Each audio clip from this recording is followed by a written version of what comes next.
ಇವತ್ತು ನಾನು ತುಂಬ ರುಚಿಯಾಗಿರೋ ಚಟ್ನಿ ರೆಸಿಪಿ ತೋರಿಸ್ತಾ ಇದ್ದೀನಿ. ಬಿಸಿ ಅನ್ನಕ್ಕೆ ತುಪ್ಪ ಹಾಕ್ಕೊಂಡು ತಿಂತಾಯಿದ್ರೆ ತುಂಬ ಚೆನ್ನಾಗಿರುತ್ತೆ. ನೋಡ್ತಾ ಇದ್ದೀರಲ್ಲ, ಅಷ್ಟು ರುಚಿಯಾಗಿರೋ ಚಟ್ನಿ ರೆಸಿಪಿ ತೊಗೊಂಬಂದಿದ್ದೀನಿ ಇವತ್ತು. Hi everyone, welcome to Hema's hobbies and kitchen. ಮೊದಲಿಗೆ ನಾನು ಒಂದು ಅರ್ಧ kg ಕಾಯಿ ಟೊಮ್ಯಾಟೊ ತೊಗೊಂಡಿದ್ದೀನಿ. ಅದನ್ನು ಇವಾಗ ಒಂದು ಸತಿ ಕಟ್ ಮಾಡಿಕೊಂಡು ಒಳಗಡೆ ಏನಾದ್ರು ಚೆನ್ನಾಗಿದೆಯಾ ಅಂತ ನೋಡ್ಕೊಳ್ತಾ ಇದ್ದೀನಿ. ಆಮೇಲೆ ಇದನ್ನು ಸ್ವಲ್ಪ ಕಟ್ ಮಾಡಿ ಎತ್ತಿಟ್ಕೊಂಡು ಇವಾಗ ಒಂದು ಪ್ಯಾನ್ನ ಕಾಯಿಸ್ಕೊಂಡು ಅದಕ್ಕೆ 1-2 ಸ್ಪೂನಷ್ಟು ಎಣ್ಣೆ ಹಾಕ್ಕೊಂಡು ಆಮೇಲೆ ಒಂದು ಸ್ವಲ್ಪ ಬೆಳ್ಳುಳ್ಳಿ, ಒಂದು ಸಣ್ಣ ತುಂಡು ಶುಂಠಿ, ಆಮೇಲೆ ಒಂದು 4 ಹಸಿಮೆಣಸಿನ್ಕಾಯಿ. ನೀವು ನಿಮ್ಮ ಮನೇಲಿ ಖಾರ ನೋಡಿ ನೀವು ಬೇಕಾದ್ರೆ ಹೆಚ್ಚು ಕಡಿಮೆ ಮಾಡ್ಕೋಬೋದು. ನಮ್ಮ ಮನೇಲಿ ಸ್ವಲ್ಪ ಖಾರ ಕಡಿಮೆ ತಿನ್ನೋದ್ರಿಂದ ನಾನು 4 ಮೆಣಸಿನ್ಕಾಯಿ ಹಾಕ್ಕೊಂಡಿದ್ದೀನಿ. ಆಮೇಲೆ 1-2 ದೊಡ್ಡ ಸ್ಪೂನಷ್ಟು ಕಡಲೆ ಬೀಜ, ಅದನ್ನು ತೊಗೊಂಡು ಅದನ್ನು ಲೈಟಾಗಿ ಫ್ರೈ ಮಾಡ್ಕೊಂಡ್ಮೇಲೆ ಇವಾಗ ನಾವು ಕಟ್ ಮಾಡ್ಕೊಂಡಿರೋ ಕಾಯಿ ಟೊಮ್ಯಾಟೊ ಹಾಕ್ಕೊಂಡು 1 ಸ್ಪೂನ್ ಉಪ್ಪು ಹಾಕ್ಕೊಂಡು ಇದನ್ನು ನೀಟಾಗಿ ಫ್ರೈ ಮಾಡ್ಕೊತಿದ್ದೀನಿ. ಈ ರೆಸಿಪಿ ಪ್ಲೀಸ್ ಟ್ರೈ ಮಾಡಿ, ತುಂಬ ಚೆನ್ನಾಗಾಗುತ್ತೆ. ಅಥವಾ ನಿಮ್ಮ ಮನೇಲಿ ಯಾವ ಥರ ಮಾಡ್ತೀರಾ ನಮಗೆ ಕಾಮೆಂಟ್ ಮಾಡಿ ಹೇಳಿ. ಯಾರೆಲ್ಲ ನೋಡ್ತಾಯಿದ್ರು subscribe to Hema's hobbies and kitchen.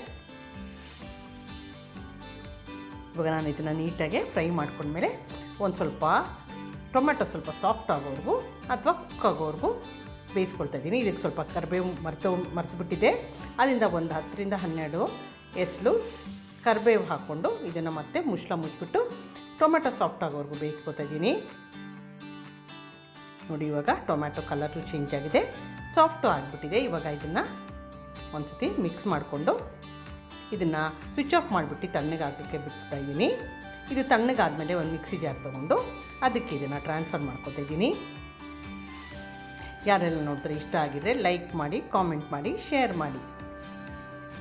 ಇದಕ್ಕೆ ನಾನು ಒಂದು ಹಿಡಿಯಷ್ಟು ಕೊತ್ತಂಬರಿ ಸೊಪ್ಪು ತೊಳೆದಿರೋದು ಹಾಕ್ಕೊಂಡು ಇದನ್ನು ತರಿಯಾಗಿ ಪೇಸ್ಟ್ ಮಾಡ್ಕೊತಾ ಇದ್ದೀನಿ. ತುಂಬ ಫೈನ್ ಪೇಸ್ಟ್ ಬೇಡ. ಆಮೇಲೆ ಇದಕ್ಕೆ ಒಂದೊಳ್ಳೆ ಒಗ್ಗರಣೆ ಕೊಡೋಣ. ಪ್ಯಾನ್ನ ಕಾಯಿಸ್ಕೊಂಡು ಅದಕ್ಕೆ ಎಣ್ಣೆ, ಸಾಸಿವೆ, ಉದ್ದಿನಬೇಳೆ, ಕರಿಬೇವಿನ ಸೊಪ್ಪು, ಆಮೇಲೆ ಈಗ ಮಾಡಿಟ್ಕೊಂಡಿರೋ ಟೊಮ್ಯಾಟೊ ಪೇಸ್ಟ್ ಹಾಕ್ಕೊಂಡು ನೀಟಾಗಿ ಮಿಕ್ಸ್ ಮಾಡ್ಕೊಂಡ್ಬಿಡೋಣ. ಟೊಮ್ಯಾಟೊ ಪೇಸ್ಟ್ಗೆ ಹಾಗೆ ಹಾಕ್ಬೋದು. ನಾನು ಇದನ್ನು ಸ್ವಲ್ಪ ದಿನ ಕಾಲ ಫ್ರಿಜ್ಜಲ್ಲಿ 1 ವಾರ 15 ದಿನದವರೆಗೂ ಇದು ಇರುತ್ತೆ. ಅದರಿಂದ ನಾನು ಇವಾಗ ಇದನ್ನು ಸ್ವಲ್ಪ ಬೇಯಿಸ್ಕೊತಾ ಇದ್ದೀನಿ. ಒಗ್ಗರಣೆಯಲ್ಲಿ 1-2 ನಿಮಿಷ ಇದನ್ನು ಕುದಿಯು ಬರೋವರೆಗೂ ಬೇಯಿಸ್ಕೊಂಡ್ಮೇಲೆ ರುಚಿಗೆ ಇನ್ನೊಂದು ಸ್ವಲ್ಪ ಉಪ್ಪು ಹಾಕ್ಕೊಳ್ತಾ ಇದ್ದೀನಿ. ಉಪ್ಪು ಹಾಕ್ಕೊಂಡು ಇದನ್ನು ಈಗ ಸ್ವಿಚ್ ಆಫ್ ಮಾಡಿಬಿಟ್ಟು ಬಿಸಿ ಅನ್ನದ ಮೇಲೆ ತುಪ್ಪ ಹಾಕ್ಕೊಂಡು ತಿಂತಾಯಿದ್ದೆ ತುಂಬ ಚೆನ್ನಾಗಿರುತ್ತೆ. ನಾನೀಗ ಸರ್ವ್ ಮಾಡ್ತಾಯಿದ್ದೀನಿ, ನೋಡ್ತಾ ಇದ್ದೀರಲ್ಲ, ತುಂಬ ರುಚಿಯಾಗಿತ್ತು. ನೀವು ಈ ರೆಸಿಪಿ ಟ್ರೈ ಮಾಡಿ ನೋಡಿ. Subscribe to Hema's hobbies and kitchen.